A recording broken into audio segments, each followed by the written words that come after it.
Before we get into the deep stuff, let's give some basics or some things I want to do, inquire from the others. Walk me through the Santa Fe Institute. What was it about the time of the math? And this was in the late 90s. So they're not going to hear me on this part, right? We're going to do it both ways? It will not be on the video, but we do have it recorded. Fine. Remember, when you're answering on these questions, I'm not in the shot, and they're never going to hear my voice. So a little bit you got to repeat in your answer, you got to repeat what my question was. Oh, a little bit. Okay. Santa Fe Institute. Why, when you're at the top of your game on Wall Street, do you decide to finance, which was at the time, or endow, or become the donor or sponsor, however you want to say it, for what was considered the most cutting-edge group of mathematicians in the world? Action. So Santa Fe Institute in the late 80s, early 90s, I was interested, I was on the board of Rockefeller. So that starts, Rockefeller University, formed by John D. Rockefeller to sort of give back to the community. It's east side of Manhattan, except it was old. It was sort of old-fashioned. They were talking about medicine, and medicine by itself was, again, subject to the ideas of science. They were trying to use science to find cures for disease. And I said, no, we need to do something different. We need to start interdisciplinary work. In most... How did a schmuck like you get on the board of Rockefeller? What year was that? I don't remember. Late, I think 89 or 91. So that's one of the most prestigious research places in the world, correct? Yes. Okay, how did a guy like you get on the board of a blue blood, internationally known, hard research, Nobel Prize winners all over the place? How do they pick a guy like you, a trader from, or basically some guy from Bear Stearns? Good question. So I was asked to be on the board of Rockefeller, and I think it was, I was on the board of Rockefeller, there was a money manager who said, Rockefeller needs someone with financial expertise because the university is growing and there's lots of new things. You have to, again, we go back to the original discussion the last time. Up until the mid-80s or sort of early mid-70s, the most important thing was your name. If you were Rockefeller, you already were considered to be brilliant. If you were head of General Motors, it was your reputation. It was who you knew, who your family was, what was your character. And then in the mid-70s, basically, if you remember, you probably had a calculator.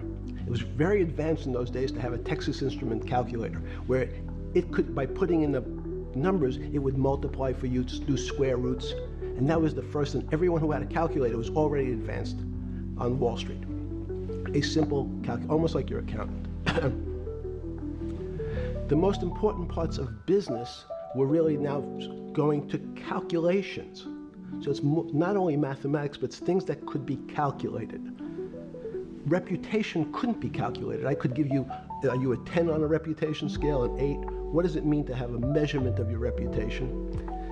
We'll get to that later. But places like Rockefeller needed someone to say, look, we're entering a different world where numbers and the numbers of companies, portfolio management was going to be balanced, it was going to be statistical. Jeffrey, could you come on the board? Potentially sit on the finance committee, Nancy Kissinger and a bunch of other people. And David Rockefeller and I got along very well. He was this unbelievable human being. Respectful to everyone. He introduced his driver as his colleague, not his driver. He would never say, this is my driver. He said, it's my colleague. And David started to explain to me world politics. So David would say, Jeffrey, money is going to be sort of the most important thing. People don't understand money. You seem to have this knack for money. I said to David, tell me about your life. What was the worst and the best part of your life? So David said, when I grew up, everyone knew I was a Rockefeller. But they didn't know that my father told me he would not leave me a dime. No money. But every time we went out to eat, me and my 5 friends in school, they would leave me the bill. They would expect me to pick up the check because I was a Rockefeller. And he said, I was chairman of Chase Bank. And he said, I remember like it was yesterday, one of the headlines in Time magazine said, David please fire yourself. So he thought that there was a world that existed that would be a combination of both politics and business and leadership. What do I mean? He formed something called the Trilateral Commission. The Trilateral Commission is some spooky stuff. People said it was the Illuminati, there's some mystery about it, people that ran the world. It was politicians, but David said most countries, the politicians get elected for 4 years or 8 years, separate from the royal families in England or in the Middle East. Someone's there for 4 years and then they're not there anymore. The most important people to have stability and consistency would be businessmen. So he formed this Trilateral Commission of businessmen and politicians from 3 major continents. So it was the North Americans, the Europeans, and the Asians. So he said to me, would you like to be on the Trilateral Commission? Now, I was 30 years old, 32 years old. I said, great. And he said, well, you have to fill out this application so they have your bio. And I looked at the list of people, and it was Bill Clinton, former president of the United States, Paul Volcker, every great leader in America, the Asians, the Japanese, and with a very long description of their history. And they asked me to fill in what I would like to have written. And I wrote Jeffrey Epstein, comma, just a good kid, which I thought was funny, nobody else did. So in answer to your question, at that time I recognized around the world that monies and currencies were not really well understood. But again, it was only numbers. So numbers, and I'll get to the fact that it was bad thinking. Numbers are very good. Are most people that you meet, even on Trilateral Commission, when you meet most people, do you find most leaders financially illiterate, economically illiterate? Most political leaders don't come out of a background of finance. Most political leaders come out of a background of being popular. So in some of the countries, in some of the African countries, for example, they might have been a military person. They were a general. In some of the African countries, they might have been a disc jockey. Or in our country, they would have been an actor. The knowledge of money they don't have expertise, they have no degrees in finance. They really, and this is one of the major problems, their expertise, if they have any financial knowledge, is of their own checking account or bank account and filling in their own taxes. So many world leaders who don't really have a financial underpinning make fundamental errors when it comes to money on a country or institutional level. Let me give you an example. If you, Mr. Bannon, if I said your assets increased last year, you'd say, that sounds pretty good. And I said, what does that mean to you? You'd say, well, I have more money. I guess I'm wealthier. I'd say yes. And if your debt increased, would you feel wealthier or poorer? You'd say, well, I don't want to have increased debt. I don't like the idea of that sound, increased debt. Now, that and world leaders understand when their assets go up, they feel better. However, institutions like banks, things that people don't really understand are financial underpinnings of banks. When I say your bank, Mr. Bannon, you have the Bannon Bank, you doubled your assets. Sounds good, but what does it really mean? It means people owe you more money. You don't have any money, more money. What? Yeah.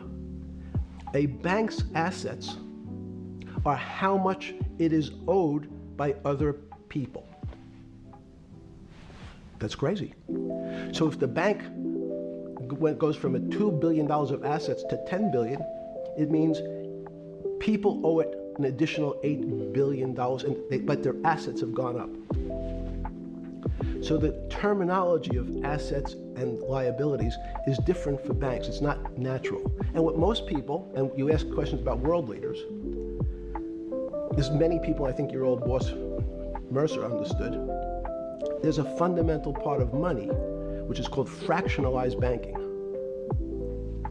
And fractionalized banking is something that finance people understand, and the people on the street, and when I say people on the street, that's where I was when I started on Wall Street, would find it impossible to believe. Impossible. Why? Bannon Bank, I give you $1, just one single dollar. In our system of banking, I would say, okay, Steve, I gave you $1. How much could you lend out to your friends? And your natural reaction would be probably something less than $1 because I want to keep something in my pocket. The way our system works is if you as a bank are holding my dollar, you can lend out an additional $8 or $9. No, it's impossible. I only have $1, Jeffrey. We have something called fractionalized reserves, which is if you have 1, you can lend out 9. That's the way our system works. And so not only do world leaders not understand banking, but the man on the street, my father who worked in the park department, it would be beyond his imagination that people could lend out more money than they actually had in their pocket. Next question. But how did this, in understanding that, when you get on something like the Trilateral Commission, you're on the board at Rockefeller, which is the most advanced research. You get brought into the Trilateral, which is the elite of the elite. How, since you're only at that time 30-something years old. 8 years from teaching at Dalton, right? You're at Dalton. No, 10 years. 10 years teaching at Dalton. Yes. Walk us through. I mean, put us in the room. Walk me through exactly what it felt like. What it felt like being on the board at Rockefeller. We got these Nobel laureates, and you're sitting there making decisions, and you start to meet these people at Rockefeller. And you start to meet these people at the Trilateral Commission. What did it feel like? It's a great question. So what did it feel like? That's what I'm in the business of asking. Yeah. What did it feel like meeting some of these people like Kissinger or Rockefeller? And those are two extraordinary people. But in general, I think the question, the people on Wall Street, I tell the story, the first day, one of the first days when I was in Wall Street, someone said to me, would you like to buy ATV? And I was looking in the brochure and I couldn't figure out what stock had a symbol of ATV. And when I finally said, well, I can't find it. And they said, what's the matter with you? Do you want to buy ATV? Which is, he was selling hot televisions, stolen televisions from the floor of the American Stock Exchange, referred to in common parlance as the televisions fell off the truck. So I knew what that phrase meant from Coney Island. But what I found was most people, what be it in business, in normal life, or in the world leaders, don't really understand money. It is something they think about. They have a sense of what it is. They certainly want more of it. But they also make statements like, we want more money, but we don't want more debt, which just shows a misunderstanding of what money at its core really is. So most people don't, they want to make it, they want to save it, but to understand it intimately is not a normal characteristic. At the first Trilateral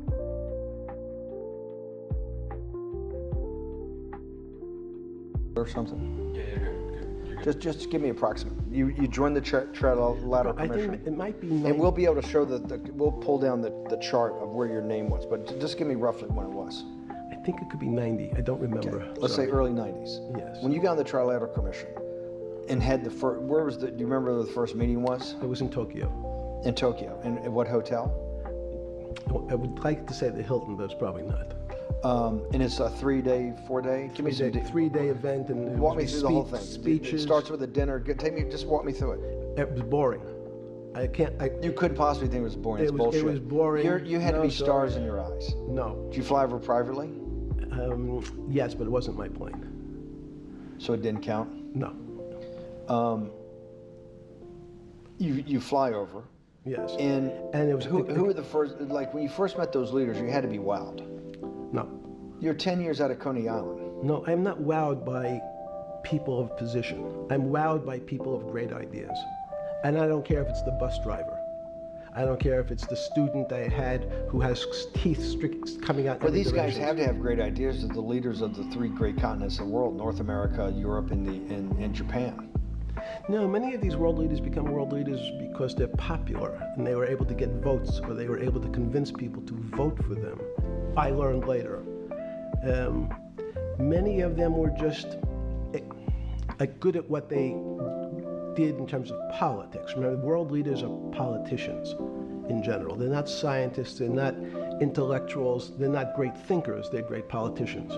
At the first Trilateral Commission meeting that you remember in Tokyo, sometime in the early 90s, do you remember what were the big issues of the day that they were talking about, and what did you think about it?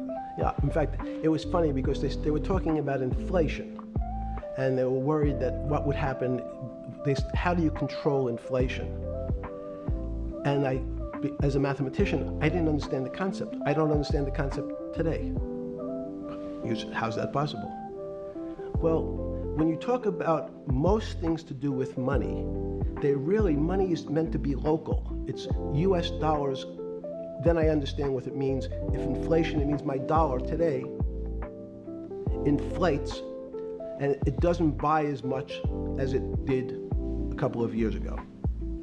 The prices go up. It seems that everything is great, but in fact my dollar is shrinking in value.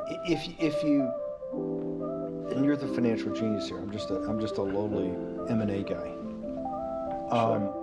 If you let me finish the thought. Go ahead. So if you're in America, you can feel inflation. Your salary's gone up, but you can't buy the same car. In fact, it starts to feel weird because the value. That's why I wanted to ask the question. This is my point. Sure. The people who live and breathe this, the central banks, have been haunted by the specter of inflation since the late 70s. Yes. First off, tell our audience, how did that happen? The two great financial events in the 20th century, I'm not going to get to the 21st, were the Great Inflation in Europe after World War I, the Great Depression, the hyperinflation in Germany that led to the rise of Hitler, and then this inflation in the mid-70s. Before you go to explain inflation, why is the specter of inflation always the central thing in central bankers' minds? Because it goes back to the first concept I said, the weird concept of fractionalized reserves. The system is not well understood. Most systems, in fact, are not well understood. We don't know how our digestive system. Stop. This is impossible. This is impossible. The world banking system, the world currency system, the world monetary system has to be so well understood by the Greenspans of the world and the Bernankes of the world and you, right? The currency traders, the guys making billion-dollar bets every day. The legendary guy on Wall Street in the late 90s, Salomon Brothers. Lou Ranieri? No, the guy that wrote the money. Michael Lewis? Liar's Poker? Yeah, Liar's Poker. Who's that about? That great trader. Lou Ranieri. No, it wasn't Lou, the guy that ran the desk. That eventually ran the hedge fund that went long-term capital. Yes, I don't remember. Who's the guy? I want to say, I don't remember. I'm sorry. Lou Ranieri is big, but those guys have to understand the system perfectly. No, they don't understand the system. They understand the local part of the system. So, for example, why is not only inflation, most bankers are terrified if the public understood that the bank really doesn't have their money at any one time. One of the things during the Depression, there were runs on the bank. The reason the banks don't keep much money in the actual bank is they assume that not everyone's going to want their money on the same day. So it's not really the fear of inflation. The fear is a run on the bank. Everybody wants to take out something that doesn't really exist. Inflation is tied to interest rates. It's a more complicated example. But when your money doesn't buy the same amount of product this year than it did last year, if it buys less and less, like it happened, you used the term hyperinflation. certain countries that are not managed well, like in Africa at the current, a $100 billion bill in Zimbabwe is worth 1 American cent. That's the perfect example of hyperinflation. It goes up, it doubles every day.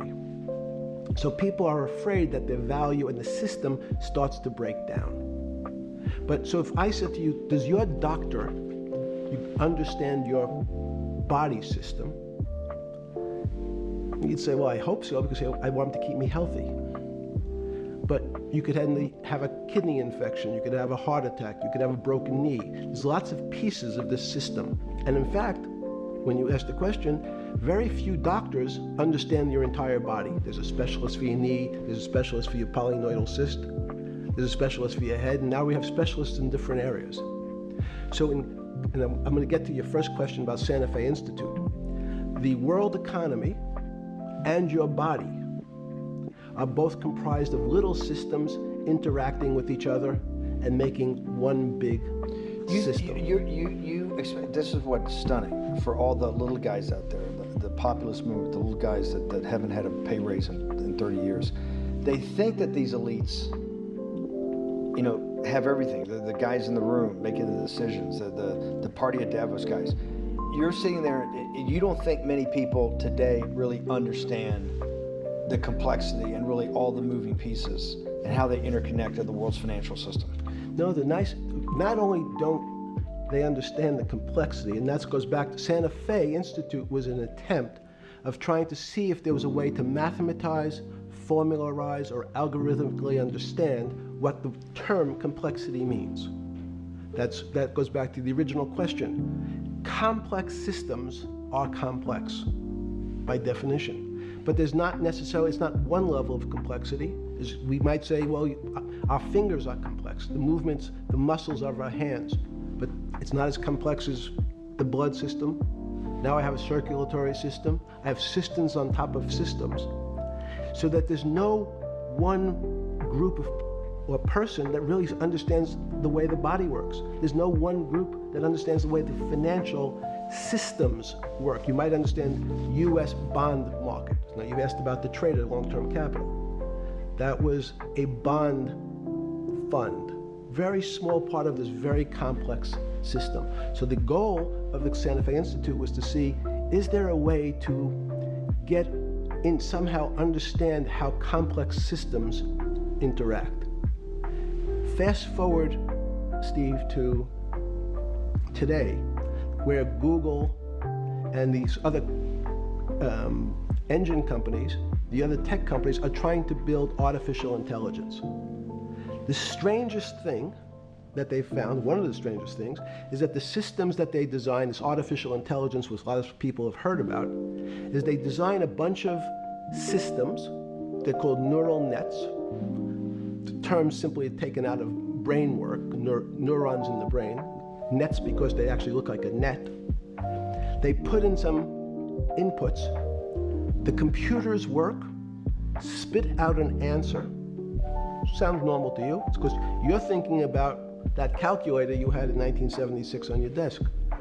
When you ask the person who designed the system, how did it come to that answer?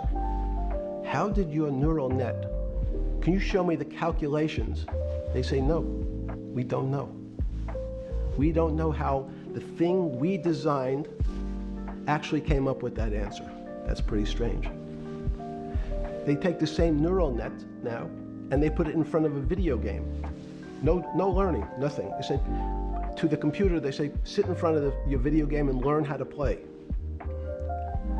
It seems the computer learns better than any human in history, faster than any human in history, beats any human in history, but when you ask the designer how did it do it, no one knows. It just did it. So that's the first little touch of things that we already have gotten to a place where we don't understand it and we build it. On Sunday afternoon, September 14th, 2008, where were you? Sorry? It was the night they put Lehman Brothers in bankruptcy in London. I was in jail. Seriously? Yes. So the financial crisis of 2008 happened when you were in jail? Yes. Oh, this is going to be so amazing. This is going to be so amazing. I take it you didn't have your Wall Street Journal dropped off to you in the morning, your Financial Times? No. How did you hear about that? How did you hear about, because I want I forgot about this, but yes. I'm trying to get, this is going to be amazing. Let's go back and do that again. Sunday afternoon, because I want to find out about people, the geniuses understanding the complexity of the financial system. Because I think the best example we have is the financial crisis, the crash of 2008. Sunday afternoon, September 14th, I think it was, 2008, is when they were working feverishly in Midtown Manhattan at the Lehman Brothers offices and at various law firms around town, and with the Secretary of Treasury in the Federal Reserve, what they're going to do with Lehman. They decided they weren't going to save it. And so they prepared to put it into bankruptcy at the open of the market in London the next day. How did you hear about what was going to happen to Lehman Brothers, and what did you immediately think when you heard that it was going to be put into bankruptcy? I'm glad you asked that question. I was in solitary confinement September 14th. And again, some of the public stories about the wonderful time I had in jail and my work release, which didn't come till months after. I'd been there since June in an 8x10 cell with a bed in the back, a 6-foot bed in the back, a chrome sink with a toilet attached to it, and a little piece of metal sticking out that was supposed to act as a table. Now, since I was in jail, there were no books. Why? There's no library. No library, but you're in jail. No, I was in jail, not prison. So in jail, I was in a place what's called the Special Housing Unit, which is for the roughest, toughest, meanest people. They had put me there, they said, for my own protection. So I was in a 8x10 cell with a little slit in the door where they would serve my food on a tray about 9 inches by 4 inches. And then as soon as I finished eating, they'd take the tray and close it down. And one of the guards said, do you understand there's Wall Street's crashing. I'm worried about my pension fund. What should I do? And I said, sorry, Wall Street's crashing, what's happened? And he said, there's some crisis and some companies are going bankrupt. I said, are you sure? And he said, yeah, it's all over the papers. We're all terrified. We're going to lose our life savings because we have either a 401k or our pension funds. We don't know anything about money. Mr. Epstein, can you tell us, like, what's going on? Am I going to be able to afford my children's education? Am I going to be bankrupt like this company called Lehman Brothers?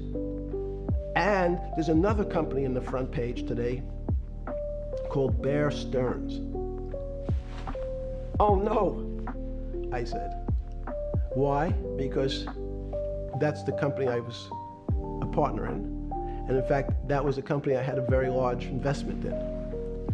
So, as a great story, I didn't have my Wall Street Journal, but in the early mornings, you're allowed to make 2 phone calls, collect. And when you pick up the phone, you can dial a number, and when the person picks up, they say, you're getting a call from the Palm Beach County Jail. Will you accept reverse charges? And the person either says yes, and the call goes through, or the person says no. The person I had called was Jimmy Kane, the president of Bear Stearns. And I said, tell me what's going on. And so that my knowledge of the financial crisis happened with Jimmy, who was at the center of the storm, telling me about what Lehman had gone under, and they were trying to figure out a way, should they bail out Bear Stearns? Did it strike you at the time of the mess you had made of your life to be in a situation that you're one of the greatest financial minds in the world, looked at by world leaders and asked your thinking by the most prominent and important people in the world, and here you are in solitary confinement. You can't even, You can't even, you got to make a collect call to somebody. Did it strike you at the time how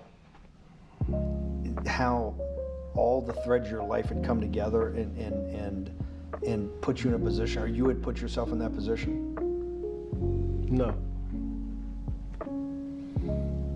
So it never struck you when you had to make one collect call, one of your 50% of your collect calls that day, you call the president or the head of the CEO of Bear Stearns.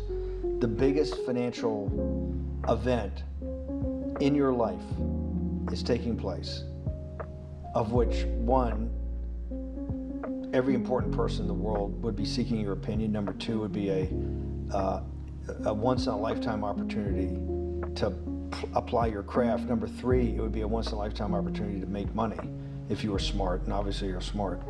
You're telling me here, truthfully, that it never hit you at all of how you had ended up in a place where you had to make a collect phone call from a jail cell that was 6x9 with a steel bed and your food being passed in through a slot. The question you want to ask is, who was the other call to? Okay, who was the other call to? The other call was to my friend at J.P. Morgan, who was then, I didn't know it at the time, trying to buy Bear Stearns. So at one point, I had two phones. It was difficult because they're afraid people are going to hang themselves with the phone cord. So they don't actually come together and they're pretty short. So I was actually going between two phones talking to Bear Stearns and J.P. Morgan at the same time. So I found it amusing. And it never struck you about how to end up in a situation like this? No, that would be probably means I would be too self-aware. You can't possibly expect me to believe this. I know. I don't believe it. You're telling me that during that day, you never had a moment.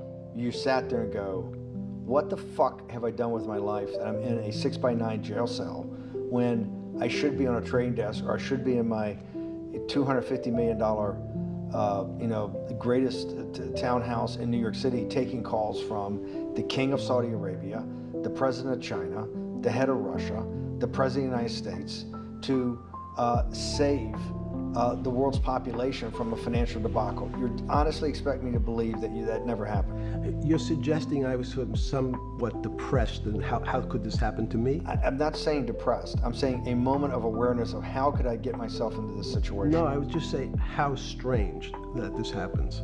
It's strange. I'm wearing a jumpsuit and flip-flops. What color was the jumpsuit? Brown. Brown jumpsuit. Yes. I notice I don't see you in a lot of brown. No. Brown jumpsuit and flip-flops. Flip-flops, yes. With no access to books, no access to newspapers, no access to anything. You had lived on information. Except my Almond Joy bars. I had extra Almond Joy bars. Did you eat Almond Joy bars and things like that because you're afraid of what the cooks did to your food? Yes. Is that because of that you were in for the crimes that you were in for? No, it was just in fact, I was. Is it because you're wealthy? Yes. How did you know that? Well, people would constantly come if I was passing by or have to go for my medical. People would either ask to borrow money or make some other types of comments about. In the beginning. What were the comments? At the beginning, what were the comments? It serves you fucking rich guys right that you're here next to me. There was nothing about your crimes? No. So all this rumor you hear all the time about people in prison that commit the type of crimes you commit, you're saying in your personal thing is not true? No. It was all because you were rich? Yes. And it was all because they wanted to borrow money? Or get advice. Yes. Where they get advice to go long? Yes. You're telling me is this time to buy? You're telling me in solitary confinement they're interested in going long? Yeah. They want to know what does that say about human nature? Well, what I think that people find, one of the reasons they wanted to keep me in solitary confinement was they're afraid that everybody would want to know which stocks to buy. But what happened was, after this crisis, now it's on the front page of every newspaper. I don't want to lose this day. Sorry. When you first heard that, was it Bear Stearns had been kicked into bankruptcy, what, 6 months before? No, this is the same time. This is part of the same deal. No. Bear Stearns. They said the Bear Stearns. They saved Bear Stearns and didn't save Lehman Brothers. That's right. it. They 6 months before they had bailed out Bear Stearns, but Bear Stearns was still a zombie, a shell of its former self. a former self. But they had quote unquote saved it. They admit. Why did they make the decision in your mind? Why did Hank Paulson and Bernanke what's this concept of moral hazard? Explain to the audience what moral hazard is, and why did they save Bear Stearns 6 months before, and why did the smartest guys in the room decide not to save Lehman Brothers? It's a good question. The real issue is I'd have to go back when you have these systems to the way your doctor responds to any type of emergency in your body. If they might decide to save your kidneys and let your gallbladder go because the gallbladder is less important to your overall system. If at that time, even it's not that long ago, the boogeyman was when said, well, what really happened? Jeffrey, what really happened? What is this financial crisis? And some of the progressives and the right wing blame it on the banks. It was the banks' fault.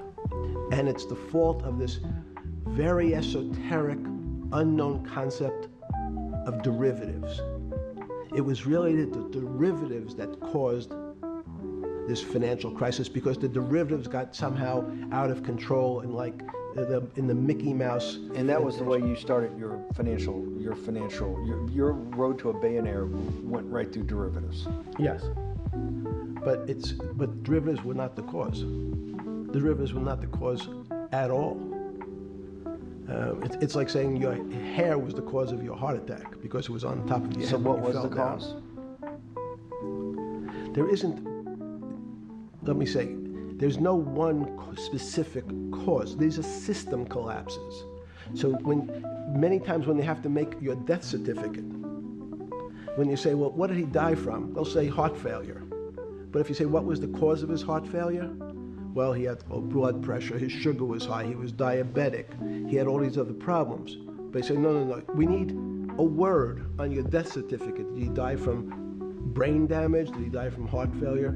That's the financial crisis. Many people said, well, what caused it? They wrote on its death certificate, derivatives. But derivatives are not a fundamental cause of anything. Was it Sunday or Monday? I take it was Monday morning when you made your two collect calls and you were talking to Bear Stearns on one hand and Morgan Stanley on the other. JP Morgan. That was Monday morning. Did you, Jeffrey, being one of the financial geniuses in the world, did you understand what Lehman Brothers going into bankruptcy, the domino effect, that by Thursday the financial system would be under such extremis that if it didn't have $1 trillion cash infusion in the United States, it might collapse? Did you know that at the time? Did you view that at the time? Yes. You did? Yeah. Why? Again, I don't want to bore you or the audience with the idea of it's a medical procedure, but you had system failures. So you'd recognize that if I said to you, did you realize when your father was on the ground and he was clutching his chest and he couldn't breathe, it was a bad situation, he could die. That's how I saw it. Did you immediately think about the commercial paper market? I mean, the mechanical triggers that actually you had to blow through these circuit boards. Did you know the circuits? Did you understand the circuits? Or did you have a concept of the circuits that were going to get blown through? Yes, but only because of an analogy to a body. And in fact, from my telephones against the wall with my little metal wires, because the next day I talked to another person in Washington about the issues of what I thought was happening, and I made the same discussion about the... They were at the Treasury Department? Yes. So in a 6x9 cell, the phones were outside the cell. In Palm Beach County, California? West Palm Beach, Florida. West Palm Beach, Florida. That's what your juice diet. West Palm Beach, Florida. West Palm Beach, Florida. West Palm Beach, Florida. You're making a call to Washington, D.C. to talk to some deputy secretary of Treasury. Someone in Treasury. Right. Someone in Treasury. Right. And that does not, the night before you go to bed, it doesn't dawn on you at all. You never have a moment of self-reflection that, how did I end up on this metal cot when I should be at the center of things? No, I had a telephone, so I've said I can talk to. It makes no difference where I am. In fact, I'm still talking to the same person if I was at my home in Palm Beach, but I'm here in jail. Home in Palm Beach. I can dial my own phone. That's bullshit. No, but you can also make 1,000 phone calls. Here you got to make one, and he's got to take. Think how much better that was. I had to decide who was the right person to call. That was unusual for me, because I would have called 20 people. And before. what was the advice you gave? I said, you have a sick patient, and it's very much like a sick patient in the emergency room. You can't think about it like your car. People in normal walks of life think about money and things as a machine. And unfortunately, so if your car breaks, cars are always easy to fix. My jets, my cars, if it breaks, I know it can be fixed because it simply follows the same pattern. If this part breaks, you replace the part and the thing works again. People and the financial system are not machines. They can't be fixed the same way. You can't simply take out the put some more juice into the commercial paper market, and that's like replacing the carburetor on the car. It's much more, I have a patient who can't breathe, has a stomach problem, can't see, looks bleeding at the same time. What do I do first? I have to think about it as a system. Where's the most logical place? What's the most dangerous place? If your heart stopped, we have to start your heart again. In the equivalent to the money market, why do I have to start your heart again? I need to get your blood flowing.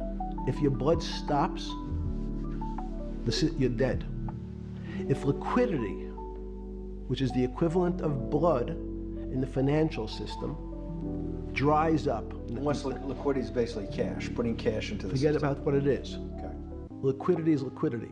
It allows the system, it's the blood of the system. You need to pump blood hard into the body of the economy to keep it flowing. And if you're, especially when you're worried about someone dying, you're not going to be worried about the niceties of, well, you got the shirt dirty and there was some damage. Pumping that blood, keep that heart. When you talked to the person in Treasury on Tuesday the 16th, did you get a feeling as you were sitting in your 6x9 jail cell in West Palm Beach, Florida, that they were on top of things? No, you can't. It's impossible to be on top of things. There's no such thing. It's again, the doctor watching the patient die, you hopefully have some confidence that he's seen it before. He recognizes that there are some steps he has to take first before he bandages the guy's finger or worries about what shoes he has on. So you hope that the people in charge, your doctors who are working on the emergency patient, have enough experience and, frankly, judgment to try to keep the patient alive. Did you think that they had those things, patience and judgment? They had pretty good judgment, and you needed a lot of luck, just like in the dead patient. You need to, hopefully you put that blood in and it's not too late. And you make some mistakes, but you have to know you're gonna have to give it a shock. In the run-up to the September crash of 2008, yeah, I guess you weren't occupied with finance. That whole summer, how long had you been in jail? I went to jail June 30th. So the entire summer? Yes. Before you went into jail, you were still very active in the financial markets? Yes. When you say active, you trade currencies every day, you trade stocks every day. When people, I don't do anything. Someone like you, or you give advice to people to trade stocks or trade currencies. I don't trade every day. I think that's, like Woody Allen said, you can't beat the bank. So I try to pick my spots. George Soros picked his spot when the pound collapsed. This would have been a great money-making opportunity that passed me by when I was in jail, but that's not how I think. In the run-up to that, in the spring of 2008, that's when Bear Stearns got in problems, I think, in the spring of 2008, and they decided to bail it out. Did the Bear Stearns guys talk to you for advice at that time, when the big crisis in Bear Stearns? No, but see, again, unbeknownst to most people, and it's easy to blame people for the financial crisis, like you'd blame someone for giving your father the drink before he had his heart attack.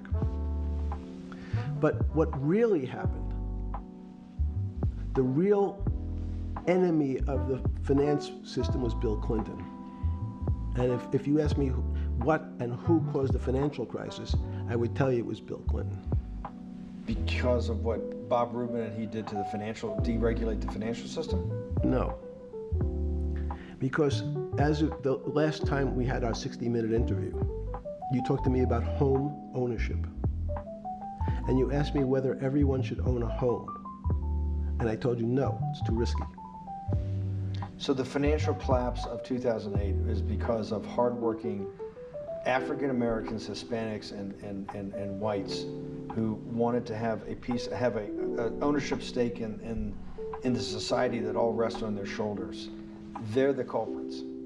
No, not at all. Okay, then I didn't say they were the culprits. I was pretty clear it was Bill Clinton. Okay. And why was it Bill Clinton? Because Bill Clinton wanted to get votes from those people.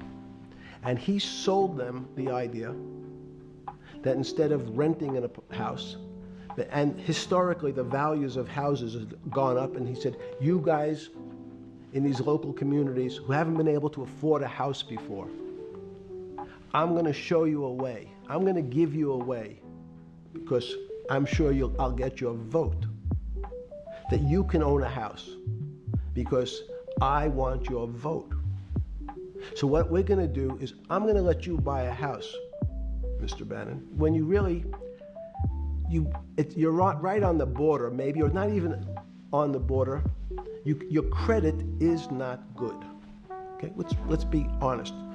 And it's not my fault, it's not Bill Clinton's fault, but if whatever happens, at the moment your credit score or whatever it is, your credit's not good.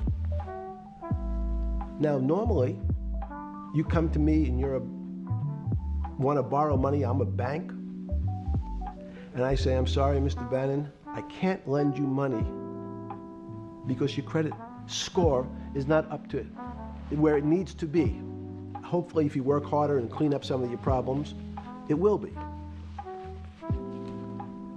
But no, what I say to you is, I'm going to figure out a way to lend you, not give you.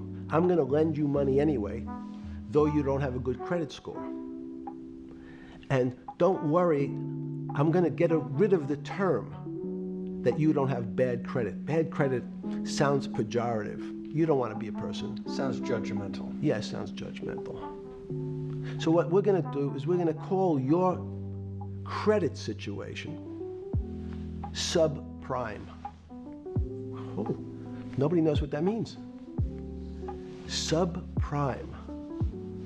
That means prime is good credit. Subprime is not good credit, less than good credit. So we'll call it something that people really won't follow, and we'll tell you what. We're going to have people lend you money though you are a subprime borrower, and I will figure out some government agencies to guarantee your loan, though I don't think you're a good risk. So the banks say, no, we don't want, initially, the bank said, sorry, this is too risky, Mr. President, for us. We're in the business of managing risk. It's not our money. It's the hard-working people's money sitting in our bank. We can't lend to people whose credit is not prime. You're asking us to lend to people who are subprime. And he says, here's the key, if you don't, Mr. Bannon, I'm going to make sure the Justice Department charges you with discriminatory lending because you refuse to lend to my subprimers. In business terms, you should never lend to. But what we'll do is I'm going to form an agency called Fannie Mae and Ginnie Mae, just another agency names. They'll guarantee your loan. So don't worry. Don't worry. You don't have to pay it back anymore. Even though and maybe you don't even have to work as hard anymore. That's probably a harsh statement, but these players, these two big firms, Fannie Mae, will guarantee the fact that that bank will receive its money. Now, the bank says, wow, best deal in history. I refused to lend to Mr. Bannon, but now he has the big brother, his Uncle Sam. He went to his Uncle Sam, and Uncle Sam says, I'm guaranteeing it. The bank says, I want everybody. Give me as many people as you can give me, because Uncle Sam is the best credit in the world. Not only that, it's the United States government. We'll take it all. We'll take as much subprime as we can handle because it's the best investment for the moment. It's a strange investment because it has politics that has inserted its way into the numbers. Politics doesn't belong in the markets, but now we're going to have, I want the votes, we'll make guarantees that you who can't get a house normally will be able to get a house from the bank. The bank says, this is the best deal in history. We will package 100, 300, 1,000 of you subprimers and we'll sell it off to somebody else. And the whole system becomes mired in subprime mortgages. That's becomes the issue. What do you mean mired? There's just too much supply. It's a supply-demand problem. You get too much supply? No, it's a very good question. What does too much supply mean? Well, then you get to people, go back to your first question to me. Government leaders. Government leaders know if they're good, and they can do mathematics, they can balance their checkbooks. So certain people in Congress said, well, how do you value these subprime mortgages? The banks say, we've been valuing them the same way we've always valued them for the past 20 years. The accounting firms, there's something in this country called GAAP accounting, which is a standard type of accounting. And we account for them the same way we've always accounted for them. If we paid $1,000 for your mortgage last night, when we put it on our books today, we're going to say its value is $1,000. Makes sense. I paid for it what's its value? It's $1,000. That's what I paid for it last night. No. The Congress people said, that's not really a good answer, you know. That doesn't give us confidence that you know what you're doing. Because what happens if you have to sell it tomorrow morning? If something's happened and you have to sell it. Remember those kinds of stress tests? Would you be able to value it at what you paid for it the day before? And Wall Street says, that's not the way you can think about this. This is crazy. We always value things at the cost from the day before. And they changed the accounting method. In essence, to say, not what it was worth yesterday, but if I have to sell, what would it be worth? That's impossible. So what happens is, every bank now has to value something they bought yesterday at lower than they paid. Never before in 20 years did they have to do this. So something they bought at 1,000, on their books was 1,000, is now 990. That starts to, you asked the question about what did I start to think about. Something's 1,000 and 990, this person now has to value it at 980. When did you first start to get nervous, understanding Bill Clinton in all this? Did you change glasses? Yes. Okay. I changed shirt. I saw that black. Are you okay with the Yeah, great. I think we're gonna have all kinds of changes. I'm experimenting. Okay. When did you get a feeling? Did you ever anticipate before it happened something like 2008 could happen? No. How could that be?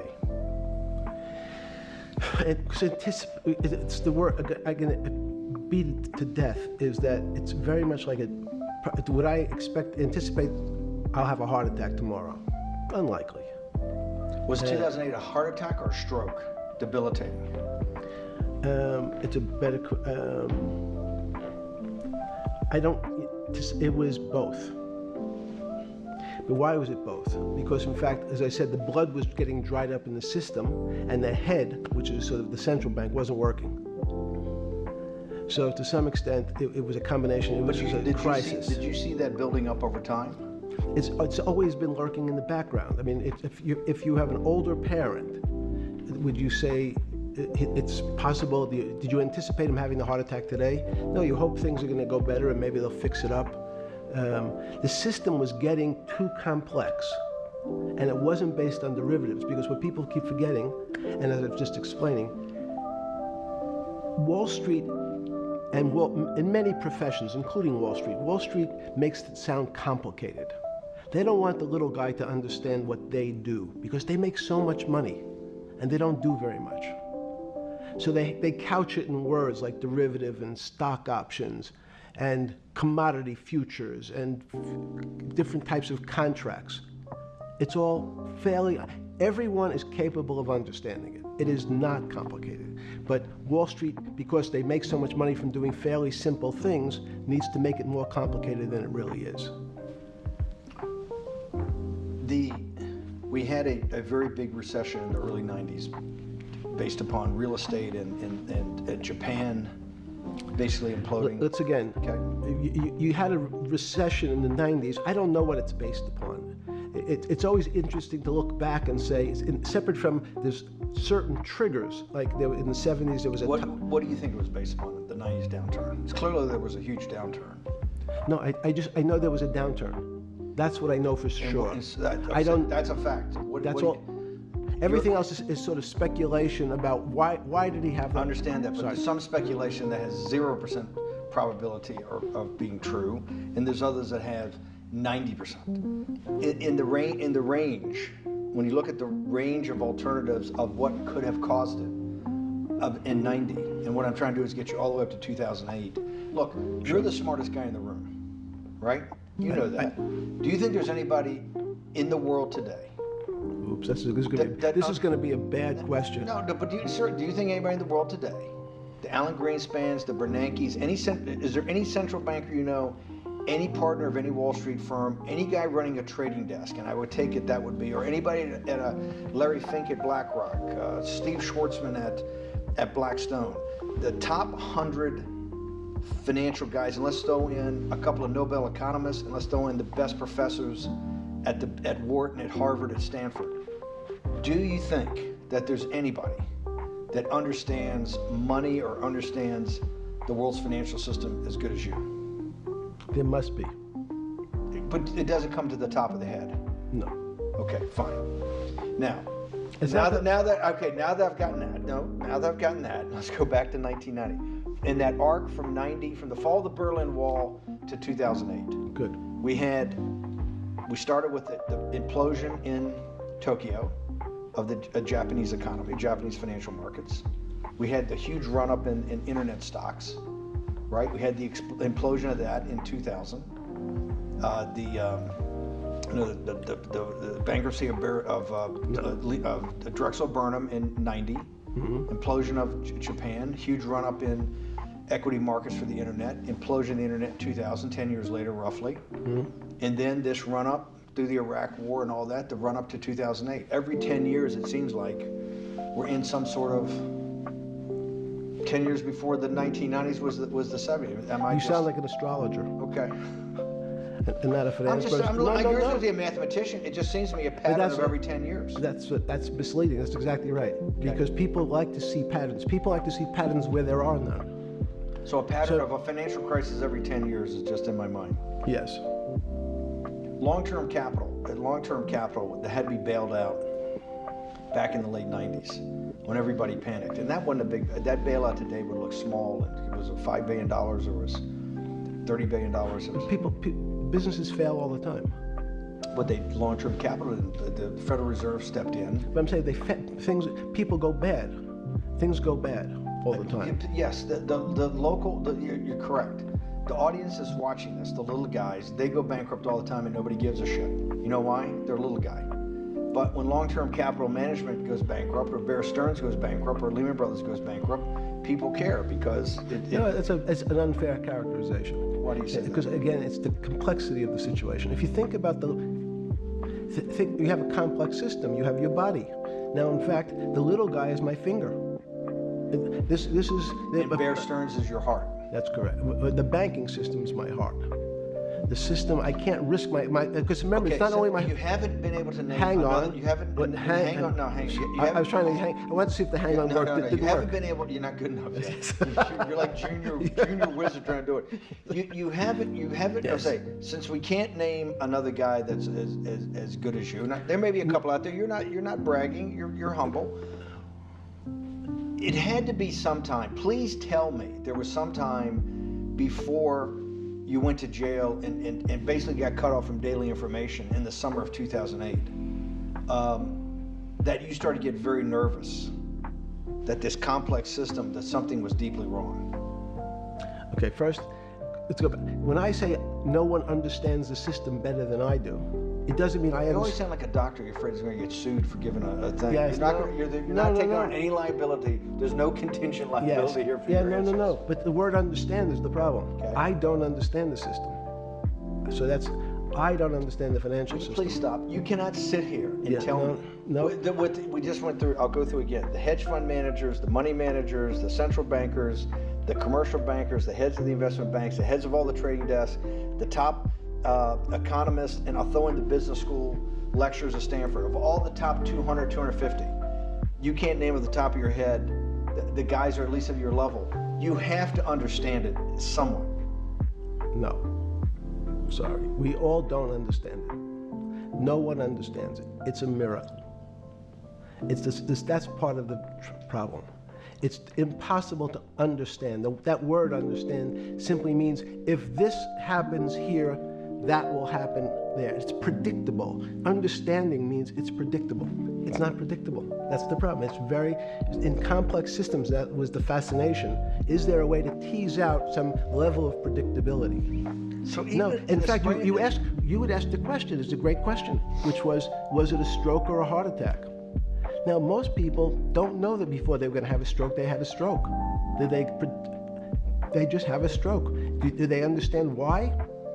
In hindsight, you go back and you can make lots of explanations that might sound good. And if you're talking to the working man, you're using language that he'll never understand. It's complex. So he, just like going to his doctor, he says he has a gastrointestinal problem, or he has diverticulitis, as opposed to saying, you had a stomach ache, you ate bad food. People don't like to say it in normal, everyman terms. The system had a stroke, and we don't know why. But you just, okay. Hardworking people, and there's a great social benefit, would you not agree, with having people having ownership in the system? When you say ownership in the system, it doesn't mean. Let's start over. Okay. So flip Sorry. over your phone too, because Yes. I don't want to hear this. Yeah. So maybe flip it down or something. Yeah. Yeah, who knows what the fuck comes up with that? That's correct. We don't want to send you. KSA. I can't not believe I've got the magic moment when you're in fucking prison or jail, wherever the fuck it is. It's in crazy. solitary. Now, there's a funny part to that we missed, which is So said. go ahead, tell it. The funny part is what you asked me to Is there say. anything funnier than that? No, no. For black humor, I don't make any black comments. Sorry. You asked me what I was wearing. That's right. You're too wrapped up in the Me Too movement. Yes. So I was wearing a brown jumper and a brown pair of pants given to me by the jail with the word trustee on the back. Because you had qualified to be a trustee. Well, the funny part was it was spelled Trusty. So I wasn't really sure. I'd been a trustee in many different operations, but it was the first time it was actually printed on my back and spelled incorrectly. Probably had a higher level of being a trustee at that than you had at all the boards that you were trustees, right? Yeah, that's right, because as the trustee meant you get two devices to clean your toilet as opposed to one. Yeah, but it also meant that you had some sort of personal fiduciary own responsibility for oneself, right? In the jail? You Well, mean? that's what being a trustee is. That's where they give you two. Yes, you get two cleaners. I was a trustee in the jail because I was able to teach some of the kids to help them get their GED. So that's how they gave me a trustee job. There's No time. I got to go back to this because I'm like a dog with a bone in this thing. Yes. You can't. There's something deeply fucked up with you. At least something. Well, we know there are things deeply fucked up with this. You will get through in this film, Right. but you cannot possibly have to sit there, knowing that you came from nowhere, knowing that you went to the very top of what is considered outside of science and maybe physics, the thing people most admire because it's like alchemy, understanding high finance. To sit there in what will be the defining financial crisis of our time, like Black Friday and or Black Yes. Monday, whatever it was in the Great Depression, and be there at that exact moment, triggered in part by a firm that you used to be a partner in and knew intimately well, and it created much of your initial net worth because of, and know that you couldn't, someone who lives on a phone, right? Yes. Because you do live on a phone, right? Correct. You had to make just 2 collect calls. You cannot tell me sometime during that day you did not have that conversation with yourself of how the fuck did I do this to myself to put myself in West Palm Beach in a 6x9 cell with a metal fucking bed with a brown shirt that said trustee spelled wrong. So did I find it amazing that I was there? That's a Not better- amazing, and I don't want to say it was not funny. Oh, I thought it was. I wasn't funny. Right. But Not amazing. no, it was incredible. Incredible in what way? This- Incredible, like how do I do this to myself? No, it's as incredible as me sitting here in this house. They are both just 2 sides of the coin. That's how I think about it. That my life today is incredible. Do you consider yourself a stoic? No, I consider myself a hermit. Stoics are not very happy. Being a hermit then, being in that 6x9 cell, being in the cell qua the cell was not the problem, right? Correct. What was the problem? The eating the almond joy bars. Because you couldn't eat the food. No, right. And there, but remember, my life is. Did that ever strike you that I can't eat the food because somebody might have done something to it? I gotta live off an almond joy bar, 1 a day or 2 a day or whatever. How many ever sneak in a day? No sneaking in. Your 1 almond joy bar, it did not hit you at some time? How the fuck did I do this? No. Let's go back to the spring of 2008. Were you so wrapped up in your personal issues at the time you were not spending enough time on the financial markets, or were you deeply involved in the financial markets like you normally were? No, I was involved. So we're saying that the smartest guy in the room didn't see it coming. No, of course The not. bankruptcy of Bear Stearns, you just thought was a Bear Stearns problem. You didn't see it as systemic. I know you keep harping on it, but it's not. Because you're a mathematician and understands systems. It seems that anybody that understands that they had a systemic problem, you at least be the first on the early search radar. If you're not going to see it, then I'm really afraid, because that means that I always assume there's at least a set of guys out there that have some sort of sense that something's not right. Imagine the guy who has a stroke or had the heart attack. When you ask him, did you feel funny the day before? He's going to tell you, yeah, I didn't feel right. Something was off. I didn't feel right. I had my stomach was right. I felt a little dizzy. I felt a little weak. But if you asked him that day before, do you think you're going to have a heart attack tomorrow? He'd say, no, I just feel a little weak. I'm a little dizzy. My stomach hurts. So these systems, and that's the issue of complexity. What complexity says is that, in fact, everything seems to go along, and people have seen it. One of the great examples of complex systems is sand dunes. In fact, the sand keeps building up. People have seen some, and all of a sudden, one more sand drop, and all the sand starts running down the hills.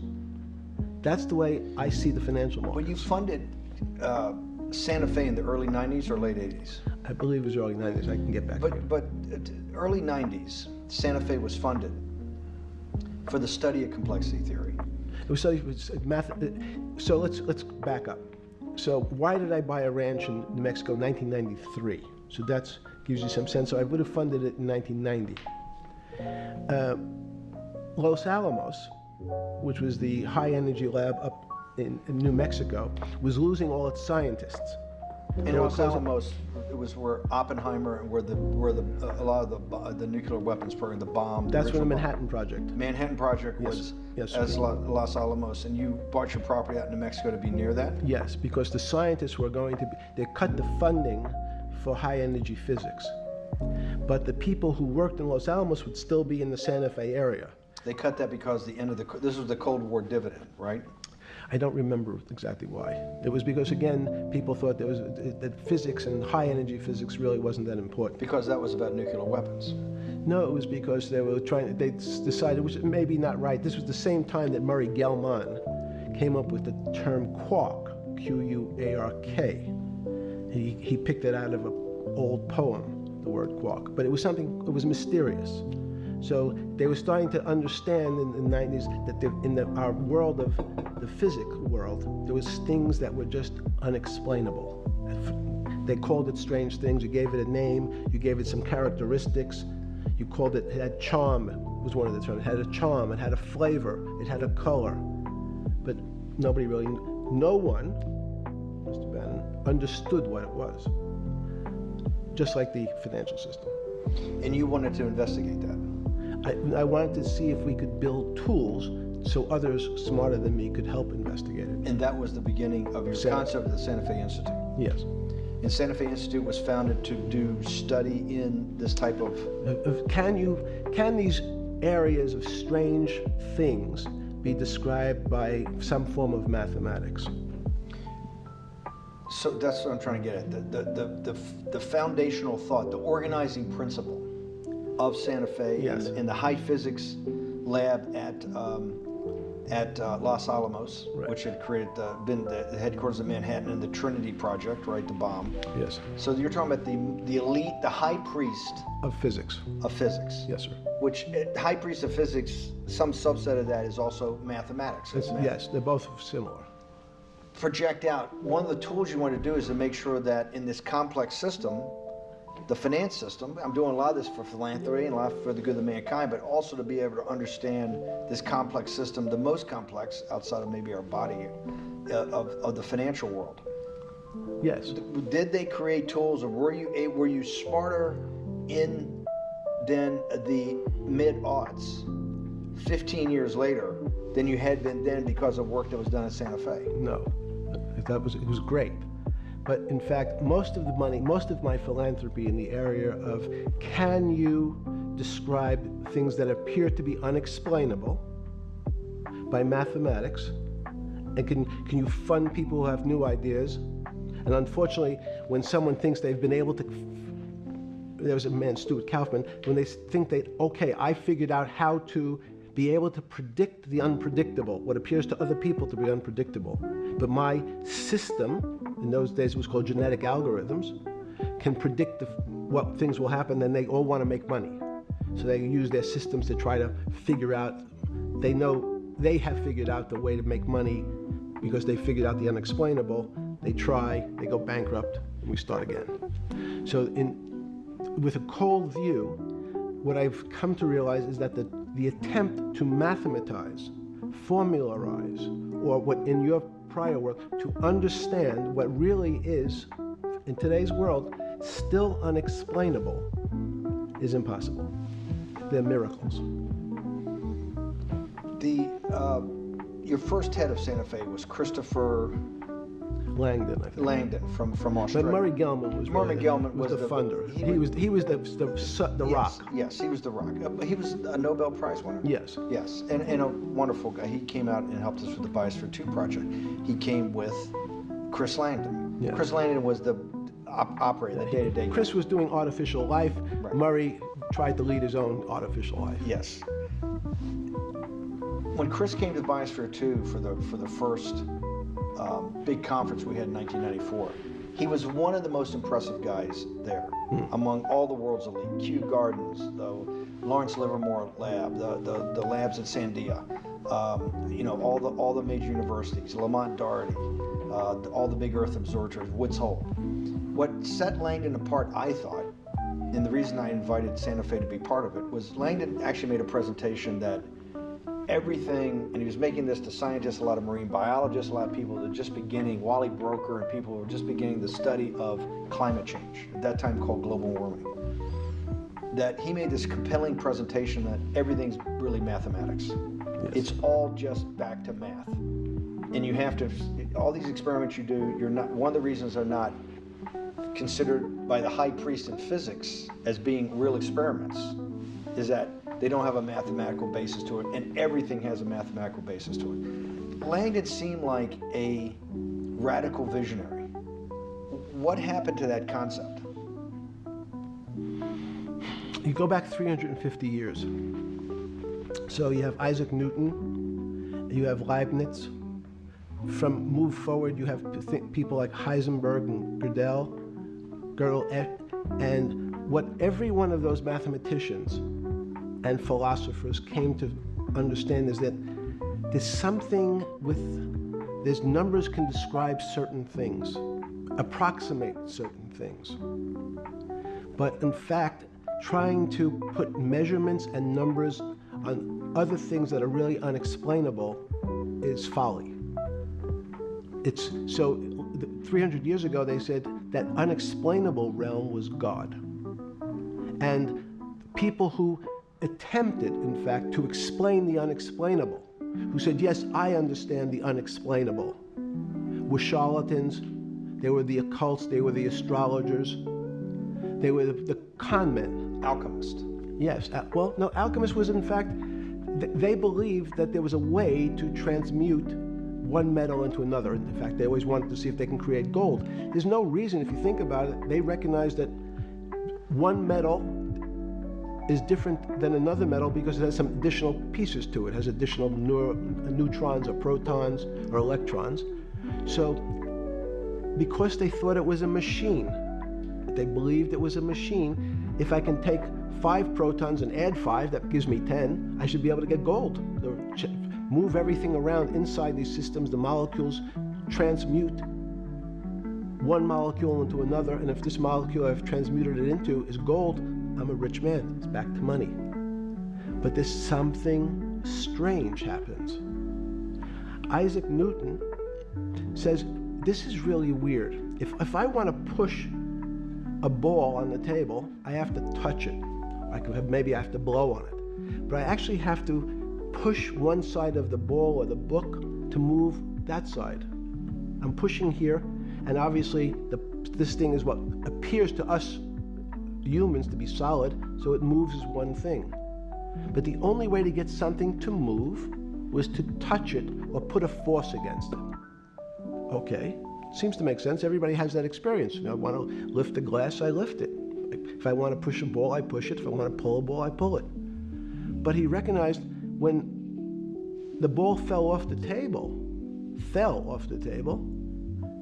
it went in a different direction. How's that possible? Nobody pushed the ball down. And he says, this is crazy. Why did the ball go down? I didn't push it. I just let it go. So someone's pushing the ball, because I know that I am confident that the only thing that gets something to move is with a force that pushes. So there's a force that's pushing the ball down. In fact, he called it gravity. He measured how fast it was pulled, but never was able to explain why it happened. How is it? What is gravity? It's this. Everybody says, well, why did the ball fall to the ground? Because gravity took it. But what's gravity? That's, as Feynman would say, that's the name of the thing. We have no idea what it is. This goes to Santa Fe. They were trying to explain the unexplainable. Can we measure? Can we figure out a way to predict the stock markets using these types of chaos complexity? Before we get there, let's walk back through it. Let's go back to Newton. Sure. Pre-Newton and then Newton. What did Newton solve that for millennia up to Newton had not been solved? And then I want to go forward all the way to Santa Fe, what they were trying to solve. Let's start with just 2 or 3 of the basic guys, but let's go with Newton. What pre-Newton, it was what, and then why is Newton such a genius? And such a in the, I think mathematically they told me one time, I've seen there's been 115 billion people roughly that have lived on the earth. And of that 115 billion, Newton. Are you sure that's a number? That sounds a lot very high. We only have 7 now. I think in the history of the earth, I think it's, I'll pull up the stat for you, but I think it's 115 billion people. They figure that probably is inflation. That's why you have lived on Earth. But he's one of the handful of the most important. what did he solve for? Why is he so important for how we live today? And then we want to go through Leibniz and the other 2 or 3 other major ones to get us to Santa Fe. Well, it's a long journey. This is the heart of what we're trying to do. Let me take a bit of a detour just a second. What if you went to high school and the last year in your high school you took calculus?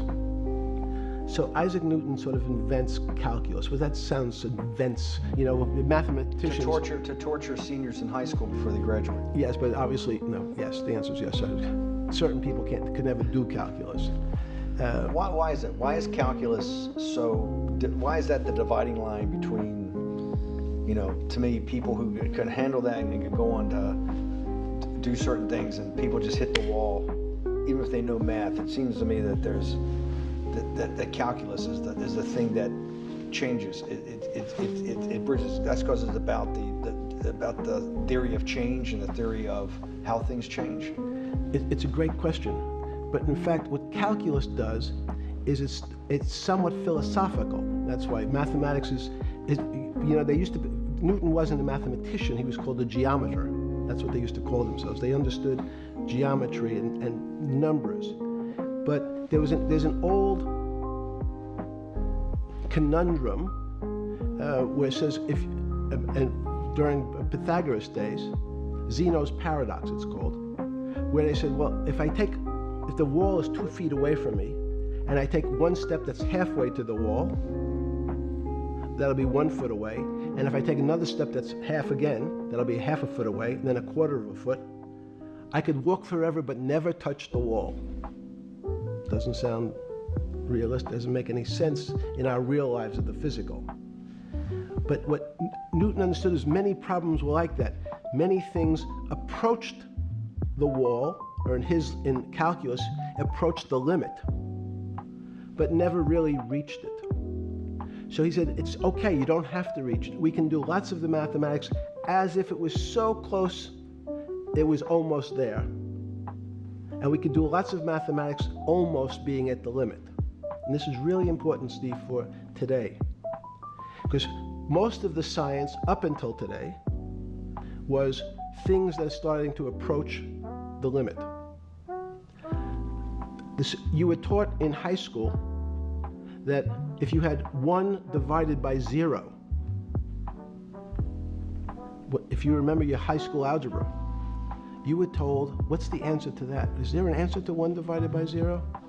No, if you were in high school, it's like, stay away from it. It's the boogeyman. You could write it down as it's undefined. It's not able to be determined. There's a bunch of things. But in fact, 1 divided by 0 is a strange things happen. It's a world of the strange. And what I'll explain to you after is that when you get 1 divided by 0, you get into a world we don't know what happens. The answer is it's not explainable. We can call it things like undetermined. We can have a convention to say it's X, Y, or Z. But in real life, we don't know what happens when you are actually at the limit. So Newton thought the same concept is that the limits were God. You got close to God, but you could never be God. It had this sort of religious interpretation.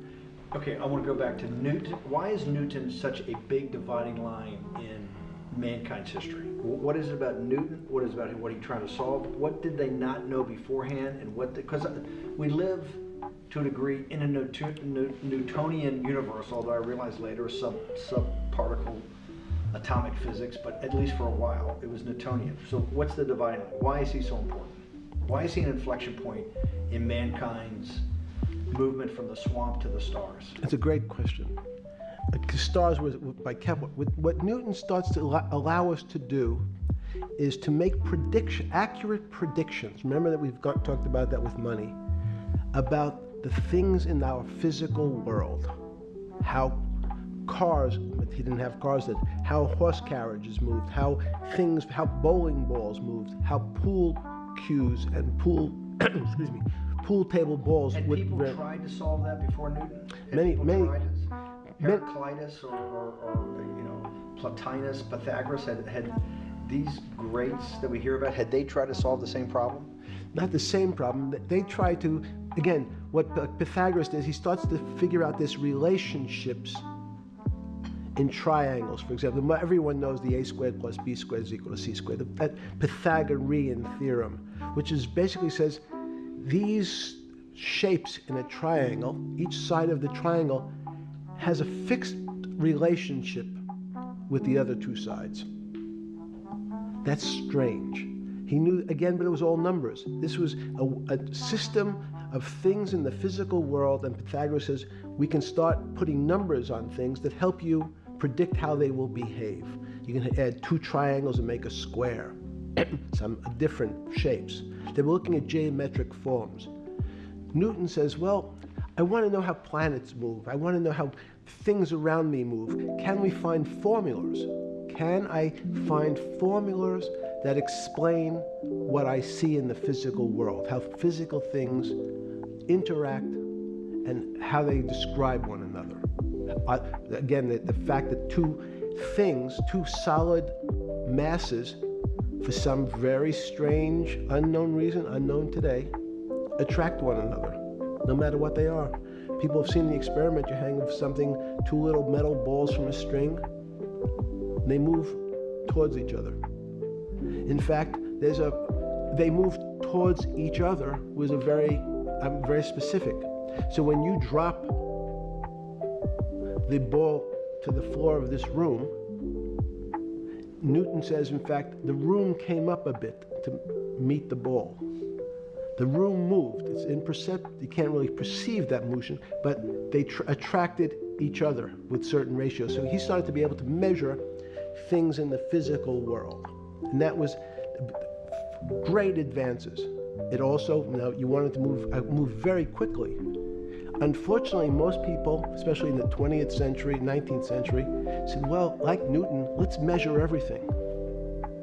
Let's measure people's behavior. Let's measure their psychology. Let's measure their health. You go to we could have my blood test. Let's measure everything. We measure Wall Street. Their voting habits. Measure, measure, measure. Can we put a number on how much I care for my wife? Can I put a number on how I feel? And we tried, unfortunately, we try to mathematize the finer things in life, and then recognized that there's things that, unfortunately, just fall outside. Schrodinger wrote a very famous book about what is life. He was trying to figure out a way, can he describe the difference formulaically between things that are alive and things that are dead? The answer is no. The things that are alive in my world are miracles, not magic. Magic has a bad connotation, trying to hide things. You don't believe in the spirit or the soul? That's what animates people, is your spirit or your soul. That's no. Have you ever seen someone die? When they die, their spirit leaves. Their soul leaves, no question. So There's no question to you about no that. question. There's no question to you that there is some animating life force within us that leaves when you're dead.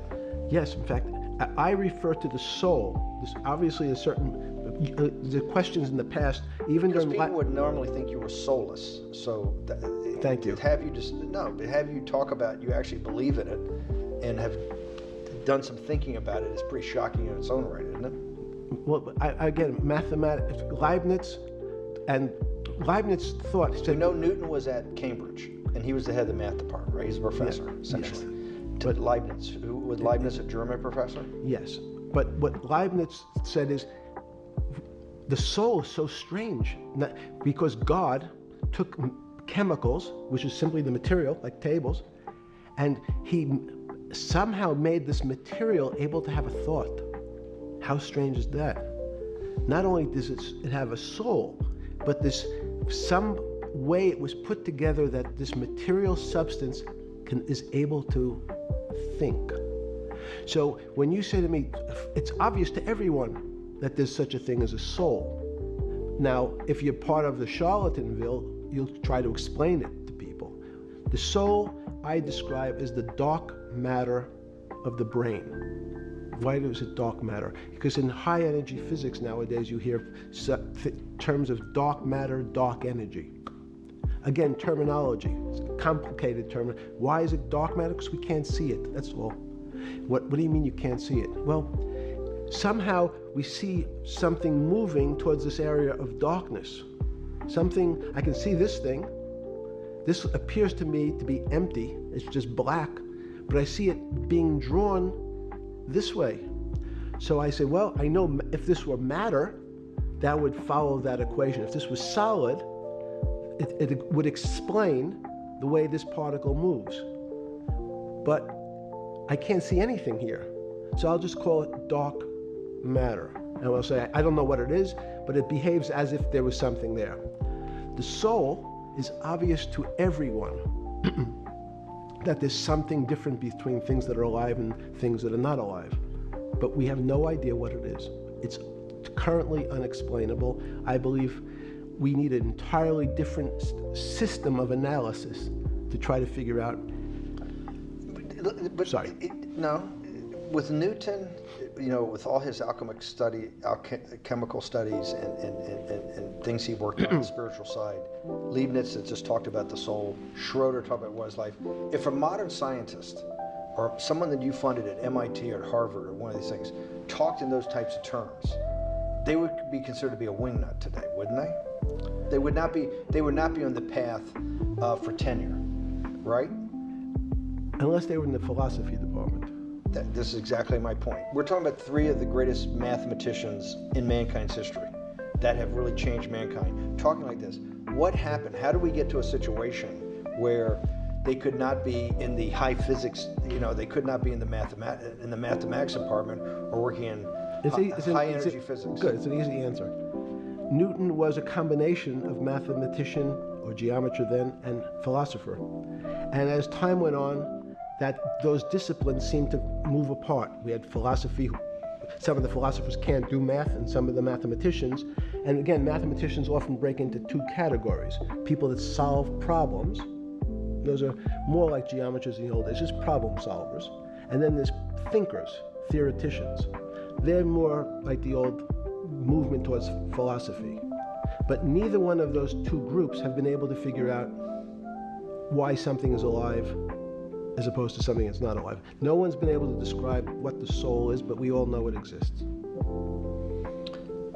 And I think what we need is science is a bad word. I think science only describes the things we already know about the physical world. In fact, there's an argument that the physical world that we see has been created out of our systems of mathematics.